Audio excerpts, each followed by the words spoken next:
Captain Jake Morrison walked across the bridge of the UES Guardian. The ship was bigger than any spacecraft humans had ever built before. It had taken 20 years to complete and cost more money than most countries had ever seen. But now, it was flying through space, far from Earth, looking for new worlds and new life. Jake was proud to be the captain of this ship. He had worked hard for 15 years to get this job. He started as a young pilot in the Earth Defense Force, flying small fighters around the Moon and Mars. Then he became a navigator on cargo ships. After that, he commanded a small patrol boat near Jupiter. Now he was here, in command of humanity's first real exploration ship. The bridge was quiet except for the soft hum of computers and life support systems. Outside the big windows, stars stretched in all directions. They were so far from Earth that the sun looked like just another star. Jake had been out here for 6 months now, and he still felt amazed every time he looked at the endless space around them. Lisa Chun sat at the communications station. She was young, maybe 25 years old, with short black hair and quick fingers that never stopped moving across her control panels. She had been the best communications officer in the Earth Defense Force before joining this mission. Right now she was listening to radio signals from space, hoping to find signs of other civilizations. "Captain," Lisa said suddenly. Her voice was excited but also worried. "I'm getting something strange here." Jake walked over to her station. "What kind of strange?" "It's a signal, sir. But it's not like anything I've ever heard before. It's coming from the direction of the Kepler 442 system, about 12 light years away." Jake looked at the display screen above Lisa's station. Green and blue lines moved across it, showing the signal's patterns. Could it be natural? Maybe from a pulsar or some kind of space storm? "No, sir," Lisa said, shaking her head. "This is definitely artificial. Someone or something made this signal on purpose. And Captain, I think they're trying to talk to us." Ben Taylor looked up from his science station. He was the ship's chief science officer, a tall man with gray hair and thick glasses. He had spent his whole life studying space and the possibility of alien life. "Let me see that signal, Lisa." Lisa transferred the data to Ben's station. He studied it for several minutes, his face getting more serious with each passing second. "Captain, this is incredible. The signal uses mathematical patterns that prove intelligence. Prime numbers, geometric sequences, even what looks like a basic language structure." "Can you understand any of it?" Jake asked. "Not yet, but I can try to decode it. Give me a few hours with the ship's computer." Jake nodded. "Do it. But first, I want to know exactly where this signal is coming from and how long it's been transmitting." Lisa worked at her station for a few minutes. "The signal is coming from the third planet in the Kepler 442 system. It's been repeating the same message over and over for about 3 days now. The signal is very weak, which means it's either very far away or they don't have much power left." 3 days, Jake said thoughtfully. "That's not very long for a signal like this. If they've been trying to contact someone, why only 3 days? Maybe they're in trouble," Lisa suggested. "Maybe this is a distress call." Jake felt a chill run down his back.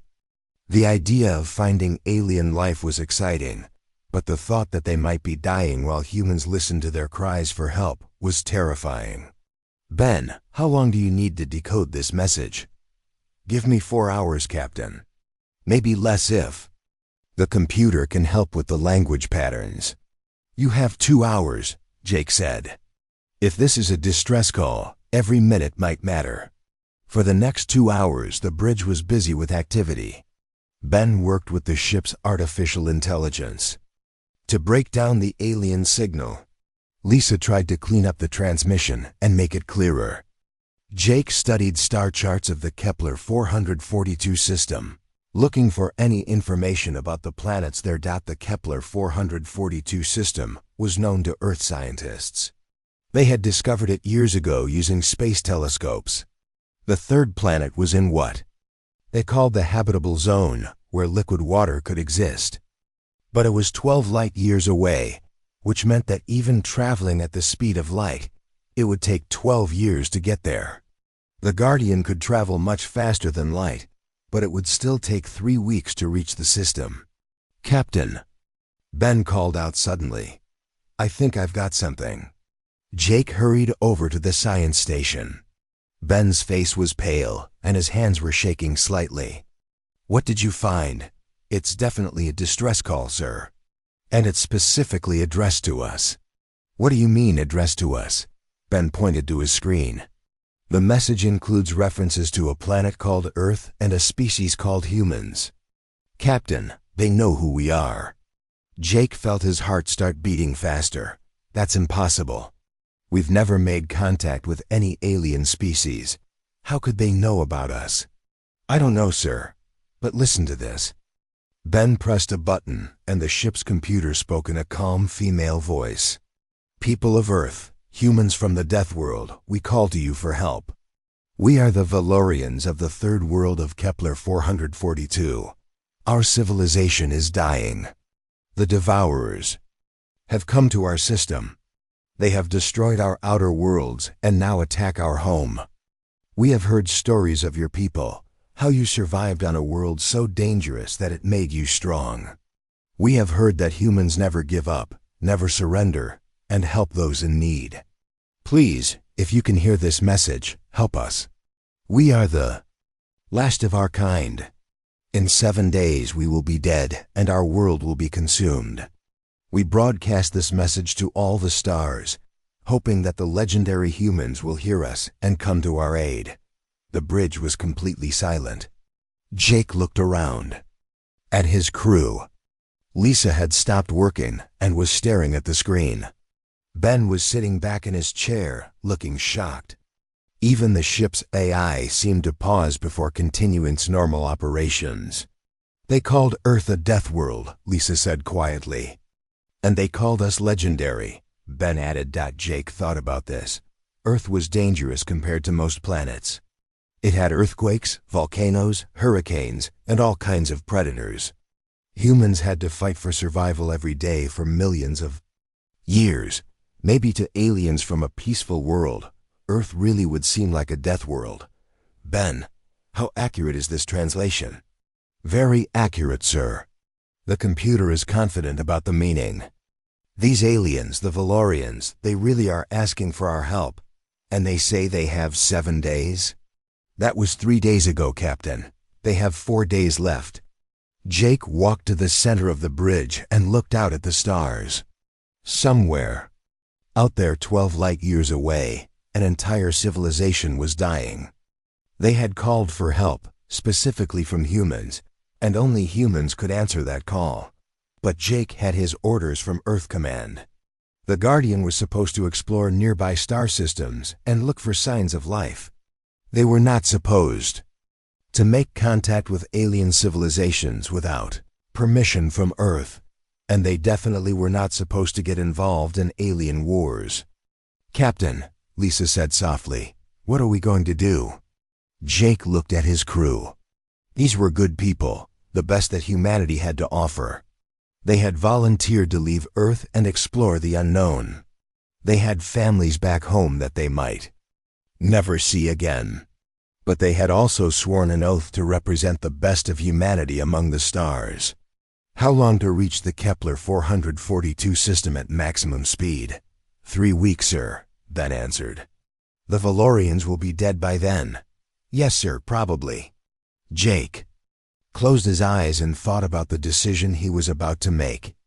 He thought about the Valorians dying while they waited for help that might never come.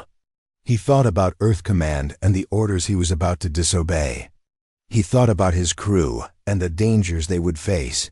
But most of all, he thought about what it meant to be human. Humans had always helped each other. When disasters struck, humans came together. When people were in trouble, humans risked their lives to help. It was one of the things that made humanity special. "Lisa, send a message to Earth Command. Tell them we've received an alien distress call and are responding. Tell them we'll report back when we can. Yes, sir. Ben, I want you to study everything we know about the Kepler 442 system. Find out everything you can about these devourers. Understood, Captain. Jake walked back to his command chair and sat down. All hands, this is the captain. Set course for the Kepler 442 system, maximum speed. We have aliens to save. The Guardian turned toward the distant star system, its engines glowing brighter as it accelerated. Behind them, Earth grew smaller and smaller until it disappeared completely. Ahead of them lay the unknown and possibly the first war between humans and aliens, but Jake Morrison and his crew were ready. They were human, and humans never walked away from a fight when innocent lives were at stake. The Guardian traveled through space for 3 weeks at maximum speed. The ship's engines worked harder than they ever had before, pushing the vessel faster than the speed of light toward the distant Kepler 442 system. During the journey, Captain Jake Morrison and his crew prepared for what they might find when they arrived. Ben Taylor spent most of his time studying the alien signal and trying to learn more about the Valorians. He discovered that their language was based on musical tones and mathematical patterns. It was beautiful, but very different from any human language. The ship's computer helped him create a basic translation program so they could talk to the aliens. When they arrived, Lisa Chun worked on improving their communication systems. She knew that when they reached the Valorian system, they would need to talk to the aliens quickly. Every second might matter if the situation was as bad as the distress signal suggested. The other crew members prepared the ship for possible combat. Nobody knew what these devourers were or how dangerous they might be. Roy Johnson, the ship's tactical officer, ran combat simulations and checked all the weapon systems. The Guardian was not built for war, but it had some defensive weapons and shields. Dr. Amy Foster, the ship's doctor and xenobiologist, prepared the medical bay for possible alien patients. She had no idea what Valorian biology might be like, but she wanted to be ready to help if needed. When the Guardian finally arrived at the edge of the Kepler 442 system, the crew gathered on the bridge to see what they would find. Jake stood in the center of the bridge, looking at the main screen as the ship's sensors scanned the system. What they saw was worse than anyone had imagined. The system had 5 planets, but 2 of them were gone. Where planets should have been, there were only fields of broken rock and metal floating in space. The 4th planet, a gas giant, had huge scars across its surface where something had been mining it for resources. "My God," Lisa whispered. "What happened here?" Ben studied the sensor readings. "It looks like the outer planets were completely destroyed. Not just bombed, but actually taken apart piece by piece. And look at all this debris," Roy added, pointing to his tactical display. "These aren't just pieces of planets. I'm seeing the remains of space stations, ships, and what look like orbital cities." Jake felt sick as he looked at the destruction. Billions of people had probably lived in this system just a few weeks ago. Now most of them were dead, and their worlds were gone. "Where's the 3rd planet?" Jake asked. "There, sir," Lisa said, pointing to a spot on the main screen. "It's still there, but look at what's around it." The 3rd planet, the Valorian homeworld, was still intact, but it was surrounded by thousands of dark shapes moving in organized patterns around it. Even from this distance, the ship's sensors could tell that these were artificial objects, probably warships. "Those must be the devourers," Ben said quietly. As they watched, bright flashes of light appeared around the planet. Energy beams and explosions lit up the darkness of space as the battle for the Valorian homeworld continued. "Captain," Lisa said, "urgently, I'm getting communications from the planet. Multiple signals, all on different frequencies." "Put them through the translation program," Jake ordered. The bridge filled with voices speaking in musical alien tones. The computer worked quickly to translate them into English. What the crew heard made their hearts sink. Defense grid failing. In Sector 7, we need reinforcements now. The orbital platforms are down. They're breaking through. This is Medical Station 5. We have thousands of wounded and nowhere to put them. The children's evacuation ships are trapped in the lower atmosphere. Someone help them. Jake listened to the desperate voices and felt anger building inside him. These people were fighting for their lives, and they were losing. Lisa, can you contact their military command? I'm trying, sir. There's a lot of interference from all the weapons fire, but I think I can get through. Lisa worked at her station for several minutes, trying different frequencies and boosting the signal strength. Finally, she looked up with relief. I've got them, Captain. They're calling themselves the Valorian Defense Council. Put them on screen. The main display flickered, and suddenly the crew of the Guardian was looking at their first alien. The being on the screen was tall and thin, with pale blue skin that seemed to glow softly. Its head was longer than a human head, and where humans had hair, this creature had what looked like crystal formations growing from its skull. Its eyes were large and golden, and right now they looked very tired and sad. I am Prime Defender Zaratel of the Valorian Defense Council, the alien said in a voice that sounded like music. Who are you, and how did you find us? Jake stepped forward so the alien could see him clearly. I am Captain Jake Morrison of the Earthship Guardian.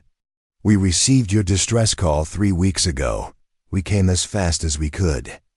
The alien's golden eyes grew wide with surprise. For a moment, she just stared at Jake without speaking. Then she leaned forward, as if she couldn't believe what she was seeing. You came, she whispered. You actually came. Are you truly from the legendary Death World Earth? Earth is our home, yes, Jake replied. We got your message asking for help. We're here to do whatever we can. Zaratel closed her eyes and took a deep breath. When she opened them again, they were filled with something that looked like hope. We had heard stories, she said. Traders from distant systems sometimes spoke of a world so dangerous that it created a species of warriors.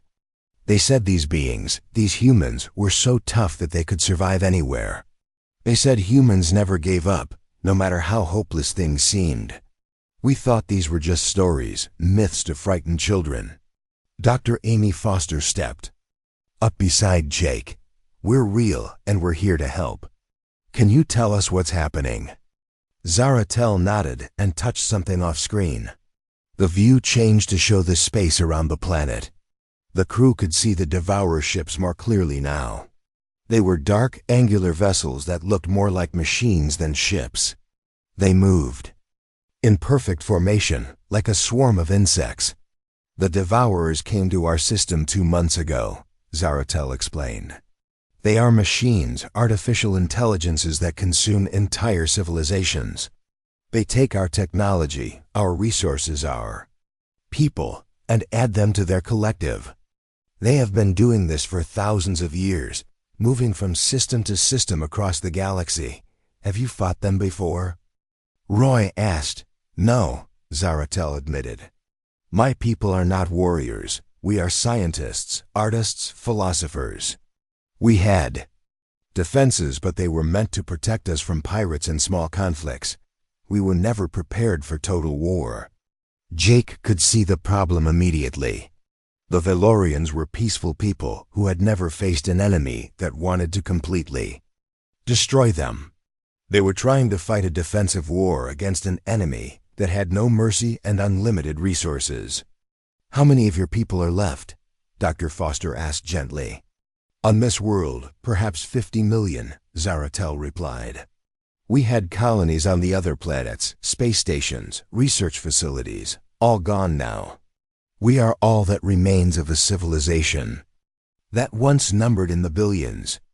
The bridge was quiet as the humans absorbed this information.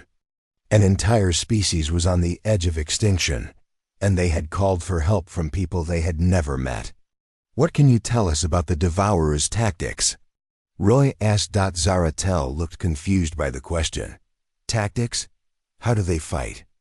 What are their strategies? They simply attack with overwhelming force, she replied. They send waves of ships against our defenses until they break through. They do not seem to have tactics in the way you mean.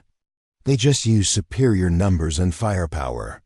Roy exchanged a look with Jake that was both good news and bad news. The Devourers might be predictable, but they clearly had a huge advantage. In numbers and technology.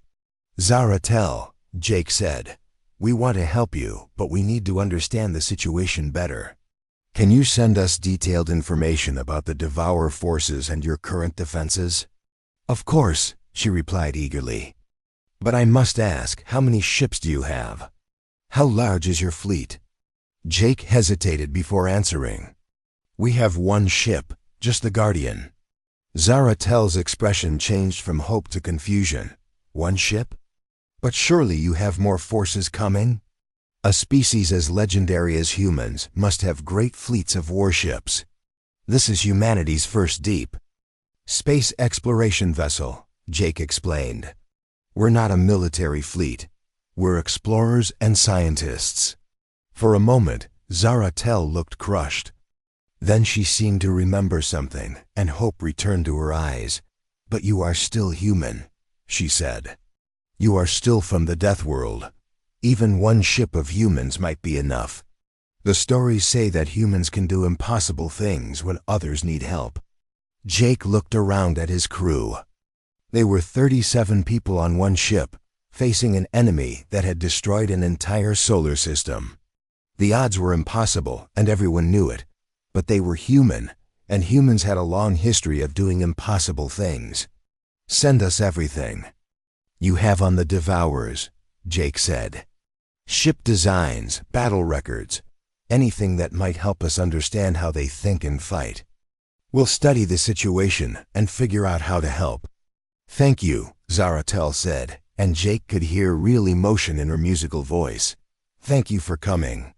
Even if we cannot win, at least we will not die alone. As the transmission ended, Jake turned to his crew. For the next 12 hours, the crew of the Guardian worked without rest. They studied everything the Valorians could give them about the Devourers. What they learned was both fascinating and terrifying, but most importantly, it gave them hope. Ben. Taylor sat in the science lab with his assistant, Dr. Amy Foster, looking at captured Devourer technology. The Valorians had managed to shoot down several enemy ships during the weeks of fighting, and their scientists had examined the wreckage carefully. Look at this, Ben said, pointing to his computer screen. The Devourer ships are not controlled by individual pilots or crews. Each ship is run by a computer program that takes orders from a central intelligence.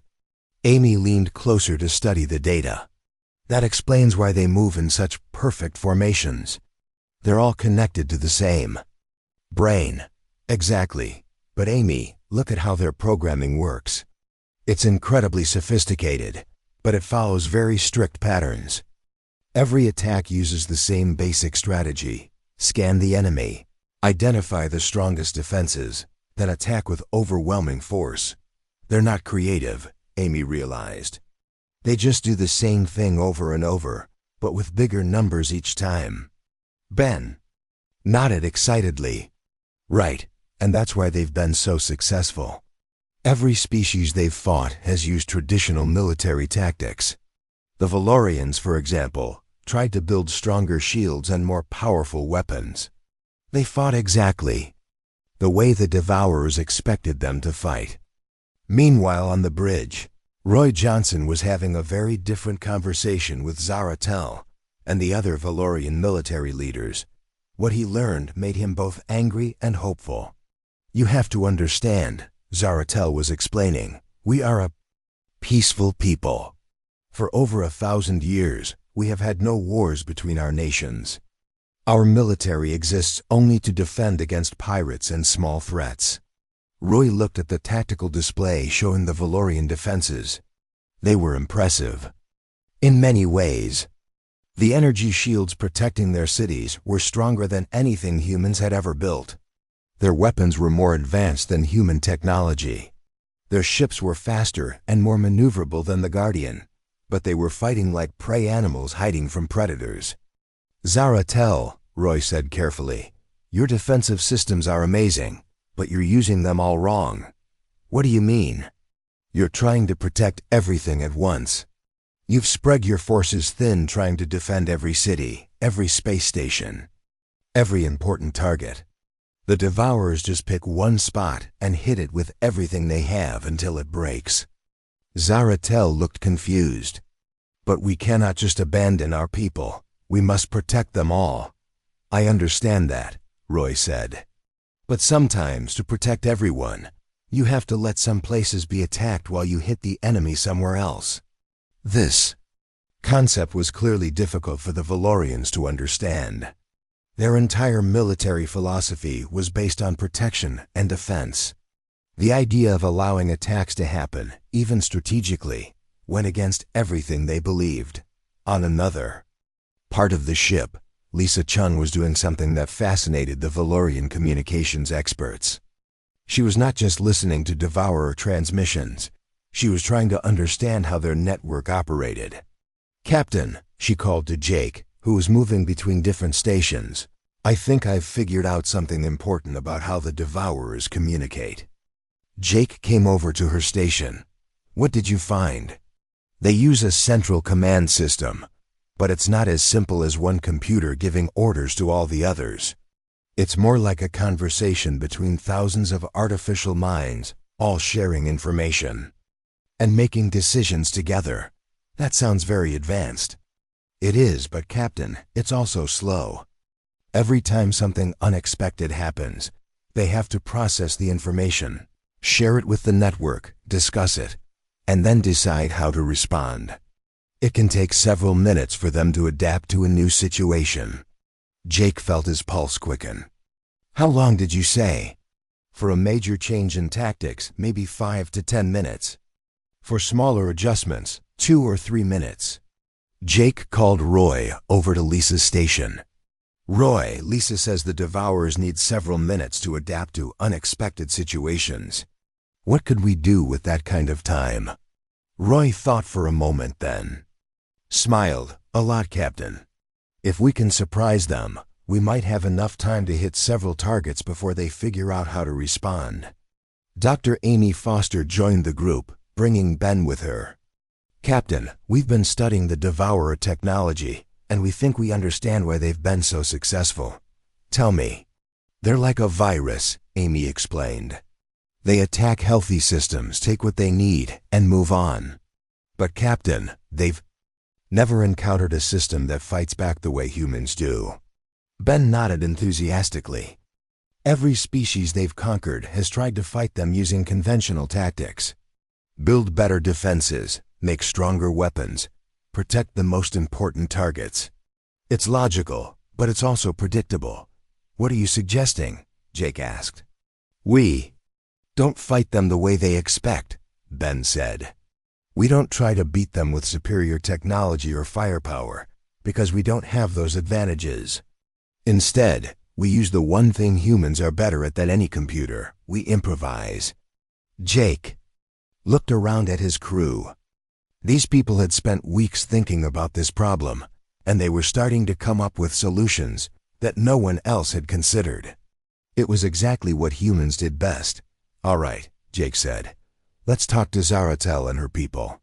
I think it's time to explain how humans fight wars." An hour later, the Guardians' conference room was filled with both humans and Valorians. The aliens had sent several of their military leaders over to the human ship, and they were clearly nervous. These were people who had been fighting a losing battle for months, and they weren't sure what these strange humans could do to help. Jake stood at the head of the table. Around him sat his senior officers, Roy, Ben, Amy, and Lisa. Across from them were Zaratel and 5 other Valorian commanders. The aliens were all tall and elegant, with their crystal-like hair formations and glowing blue skin. Next to them, the humans looked small and rough, but their eyes were bright with determination. "Before we start," Jake said, "I want you to understand something about humans. We come from a world that has been trying to kill us for millions of years. Earthquakes, volcanoes, hurricanes, ice ages, plagues, predators that are bigger and stronger than us. Everything on our planet has been dangerous." Zaratel listened carefully. "This is why you call it a death world." "Right, but here's the important part. We didn't survive by being the strongest or the fastest or the smartest. We survived by being adaptable. When something doesn't work, we try something else. When we can't win a fight with strength, we win it with cleverness." Roy stood up and walked to a display screen showing the current battle situation. "You've been fighting the Devourers the same way for months. Strong defenses, powerful weapons, organized formations. It's not working because you're fighting the way they expect you to fight.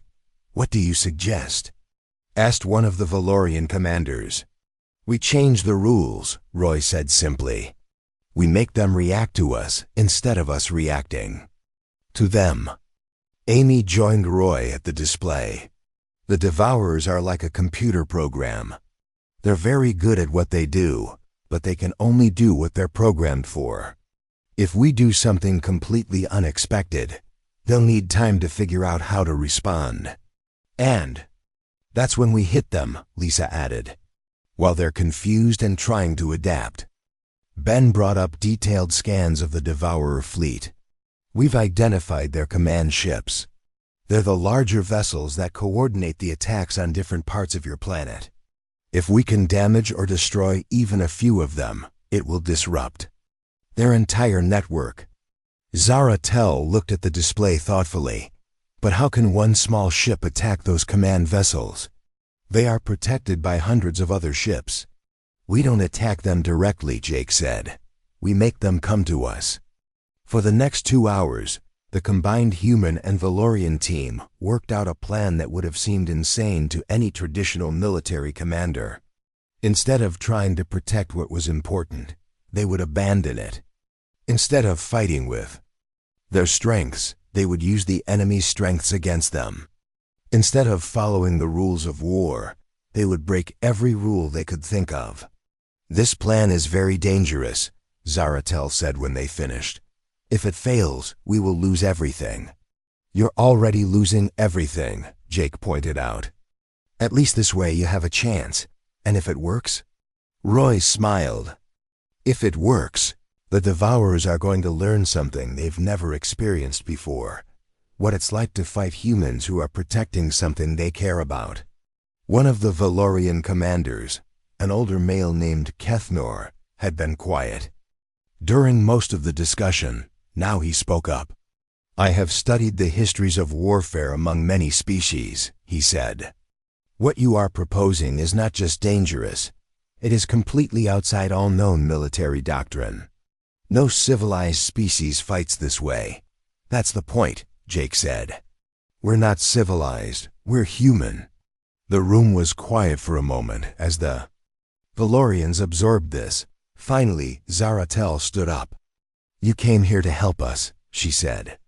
"You traveled across space to answer our call for aid. You are risking your lives for people you have never met. If this is how humans fight, then we will trust you to show us." The plan began at exactly 0800 hours Valorian time. Jake Morrison watched from the Guardian's bridge as the first phase started. It was the most dangerous and crazy military operation he had ever been part of, and that was saying something for a man who had survived 15 years in the Earth Defense Force. "Phase 1 is beginning," Lisa Chun reported from her communications station. "The Valorians are dropping their planetary shield." On the main screen, the crew could see the energy barrier that had protected the Valorian homeworld for months slowly flickering and disappearing. To any normal military commander, this would look like surrender or complete system failure. The Devourers saw it exactly that way. "Devourer forces are responding," Roy Johnson called out from his tactical station. "They're moving their entire fleet toward the planet. All command ships are advancing. This was exactly what the humans had hoped for. For months, the Devourer command ships had stayed safely behind their attack fleets, coordinating the assault from a distance. But now, seeing what looked like the final collapse of Valorian defenses, they were moving forward to oversee the final victory. Ben, how long until they're in position? Jake asked. Ben Taylor studied his sensor readings carefully. The command ships will reach optimal position in 12 minutes, Captain. Good. Lisa, signal the Valorians. Tell them to start Phase 2. What happened next would have shocked any alien military observer. Instead of trying to restore their shields or mount a desperate defense, the Valorians began evacuating their most important cities. Transport ships rose from the planet's surface, carrying civilians away from the major population centers. But this was not a retreat. This was bait. Dr. Amy Foster, who had been working with Valorian medical teams, watched the evacuation through the ship's sensors. Captain, the civilian transports are moving into position. They're following the plan perfectly.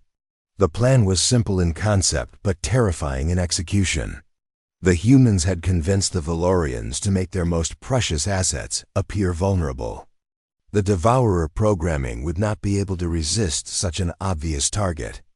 When the enemy moved to capture the civilian ships, they would expose their command vessels. Devourer attack ships are breaking formation, Roy reported. They're going after the transports. Jake felt his heart pounding. Thousands of Valorian civilians were being used as bait to draw the enemy into a trap. If the timing was wrong, if any part of the plan failed, those innocent people would die. Signal the Valorians, Jake ordered. Execute Phase 3, now. Suddenly, space around the Valorian planet erupted into chaos. The civilian transport ships that had appeared so helpless revealed their true nature. Hidden weapons appeared on their hulls, and powerful shields activated around them. These were not helpless refugee ships. They were Valorian warships disguised as civilian vessels. The Devourers had been tricked into attacking what they thought were defenseless transports. Instead, they found themselves in close combat with heavily armed warships that had been waiting for exactly this moment. It's working, Roy said excitedly. The Devourer attack ships are confused. They're not sure whether to continue attacking the fake transports or retreat to protect the command ships. But this was only the beginning. While the Devourer fleet was dealing with the surprise revelation that their easy targets were actually dangerous enemies, the real attack began. Guardian, this is Zaratel, came the voice of the Valorian leader over the communications system. We are beginning the final phase. From hidden positions on moons and asteroids throughout the system, Valorian ships that had been waiting silently for hours suddenly activated their engines and weapons. These were ships that had been declared destroyed weeks ago, vessels that the Devourers thought were no longer a threat. The enemy found themselves surrounded by enemies that weren't supposed to exist, attacking in ways that made no sense according to their programming. Ben, what's happening to their command network? Jake asked. Ben studied his instruments with growing excitement. Exactly what we hoped, Captain. The Devourer's central intelligence is trying to process too many unexpected variables at once. Their response time is increasing dramatically. Lisa was monitoring Devourer communications and translating their digital signals. Captain, I'm reading massive confusion in their network. They keep trying to classify our tactics, but nothing fits their programming. This was the human strategy. In action. Instead of trying to outfight the Devourers, they had simply given the enemy's artificial intelligence more problems than it could solve quickly. While the Devourer computers tried to figure out what was happening, human creativity was winning.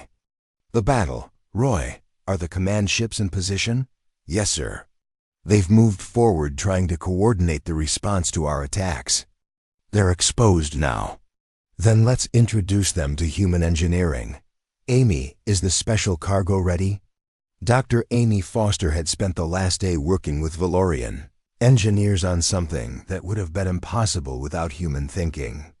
They had taken damaged Devourer technology and rebuilt it using human principles. "Ready, Captain. The virus program is loaded and waiting."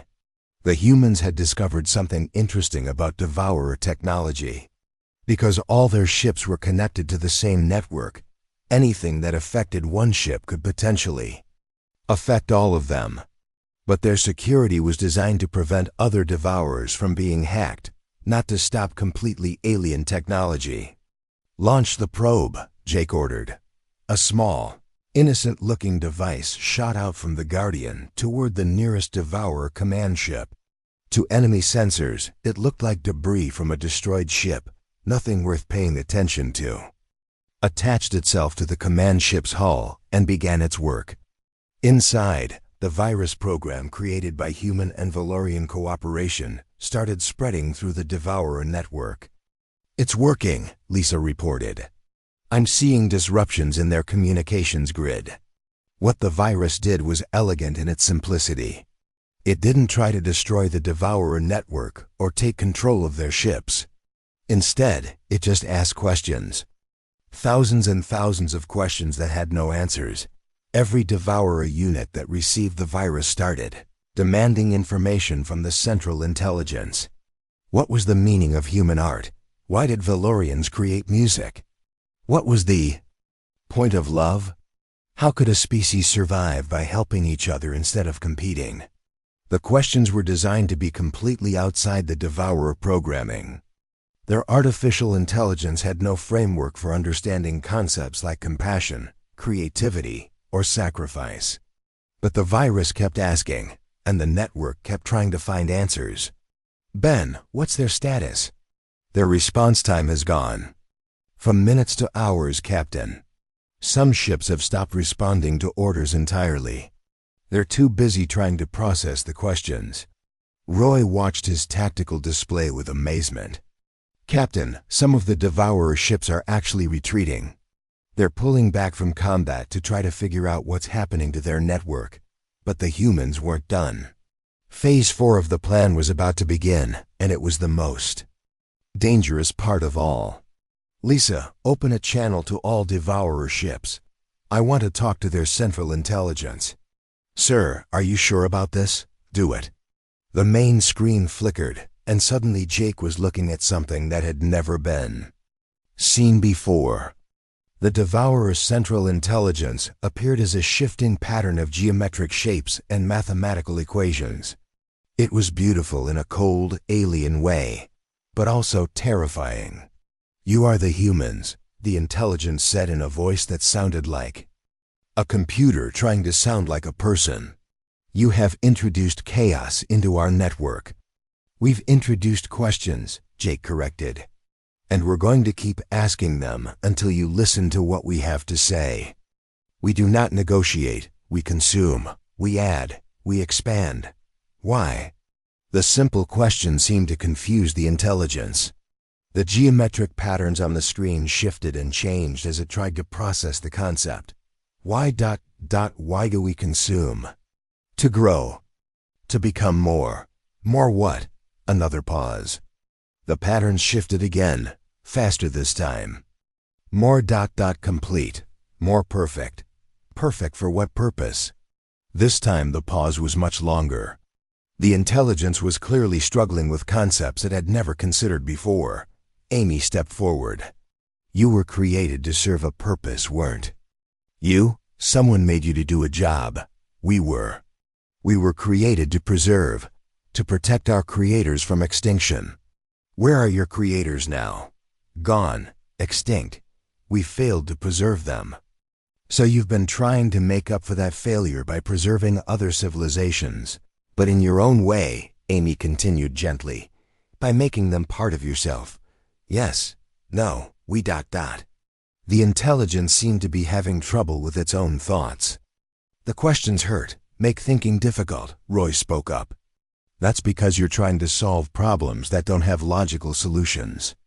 You're an artificial intelligence trying to understand things that only living beings can understand. But we can teach you, Jake said.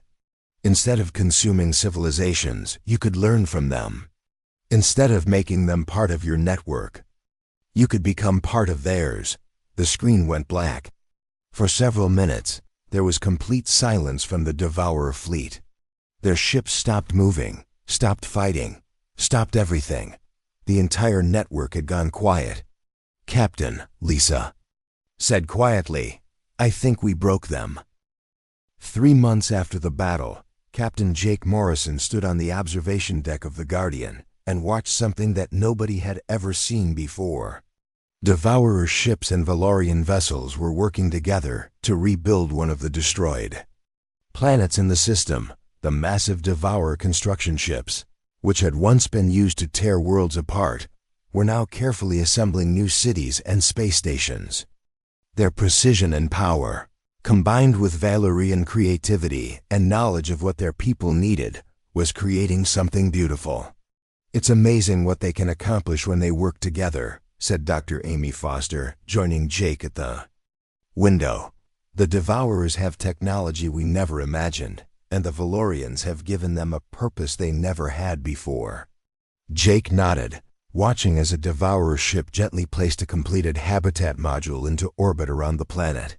3 months ago, those same ships were trying to destroy everything here.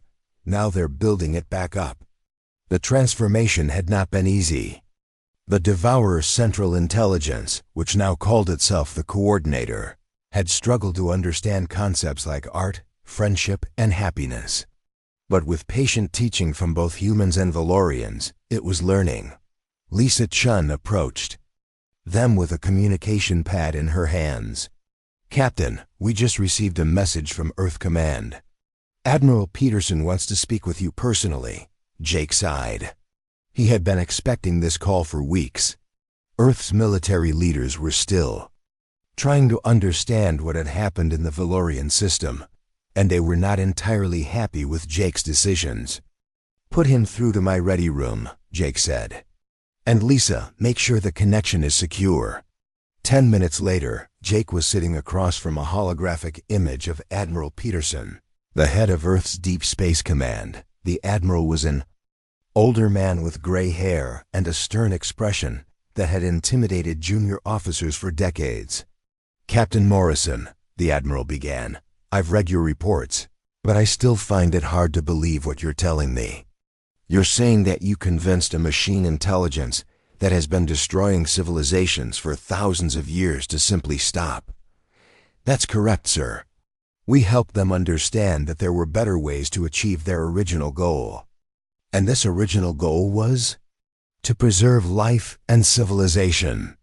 They were created by a species that feared extinction, but over time, their programming became corrupted. They started believing that the only way to preserve civilizations was to absorb them into their network." Admiral Peterson leaned back in his chair. "And now they're helping to rebuild what they destroyed?" "Yes, sir.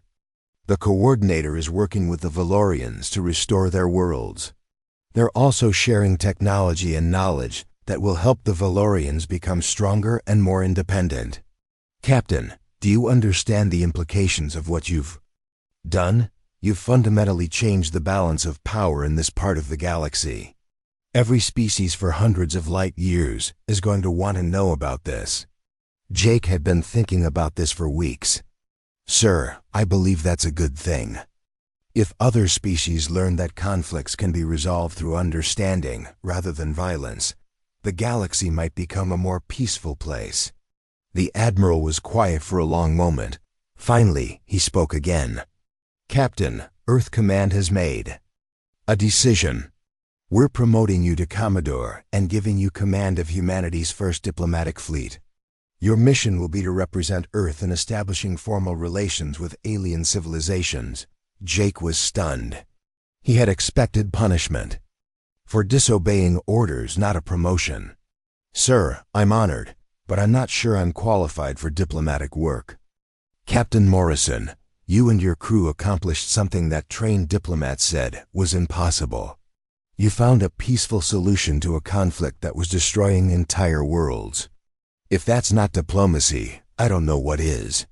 After the call ended, Jake sat in his ready room thinking about the future. When he had first received the Valorian distress signal, he never imagined that it would lead to this. Now humans were about to become major players in galactic politics. A soft chime from his door interrupted his thoughts. "Come in." Ben Taylor entered, carrying a datapad and looking excited. "Captain, you need to see this. We just received a communication from the Galactic Council." Jake had heard of the Galactic Council, but he never expected to hear from them directly. It was a loose organization of the oldest and most advanced civilizations in the galaxy, species that had been traveling between stars for thousands of years. "What do they want?" "They want to meet with us, sir. Officially, they're offering humanity membership in the Council." "Based on what?" "We're a brand new spacefaring species. We have one exploration ship and no colonies outside our own solar system." Ben smiled. "Based on what we did here." "Captain, word has spread throughout the galaxy about how humans ended the Devourer threat. Other species are calling it the greatest diplomatic achievement in galactic history." Jake looked at the datapad Ben had given him. The message was formal and polite, but he could sense the excitement behind the words. The galaxy's oldest civilizations wanted to learn from humanity. Over the next few days, representatives from dozens of alien species began arriving in the Valorian system. They came to see the results of human diplomacy for themselves, and they all wanted to meet the people who had accomplished the impossible. Roy Johnson found himself explaining human military tactics to alien generals who couldn't understand how such a small force had defeated such a powerful enemy. The concepts of flexibility, improvisation, and using the enemy's strength against them were foreign to most galactic military thinking.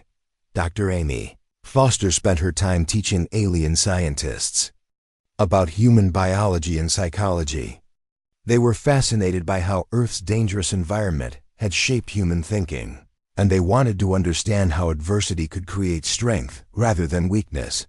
Lisa Chun worked with alien communications experts, sharing human approaches to problem-solving and creative thinking.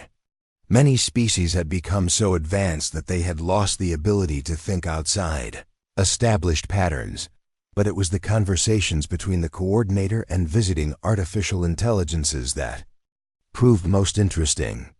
Other machine civilizations came to learn how the Devourers had changed their core programming, and many of them began questioning their own purposes and goals. Zara Tell had become something like an ambassador between species, helping to translate not just languages but entire ways of thinking. She spent hours with Jake and his crew, learning about human culture and philosophy. "Captain Morrison," she said during one of their conversations, "when we first called for help from the legendary humans, we expected warriors. We thought you would save us through strength and violence. And instead, you saved us by teaching our enemies to ask questions. You showed us that the greatest weapon is not a gun or a bomb, but an idea that changes how people think." Jake nodded. "That's very human. We've always been better at changing minds than breaking things." "Is that why your species has been so successful?" "Maybe. We learned early that we couldn't always win through strength alone. Sometimes we had to win by making our enemies into our friends."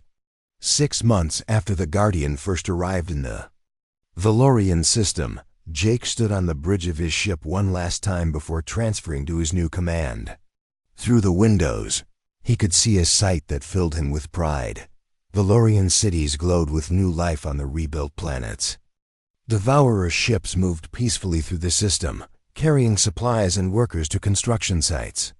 Ships from dozens of different species came and went regularly, part of a growing network of cooperation and trade. "Captain," Lisa said from her station, "we're receiving the final passenger shuttle from the surface. Everyone is aboard and ready for departure." Jake was taking some of the Valorian and Devourer representatives back to Earth with him. They would help establish formal diplomatic relations between their peoples and humanity. "Very good. Signal the fleet that we're ready to depart. Jake's new command consisted of 5 ships, including the Guardian.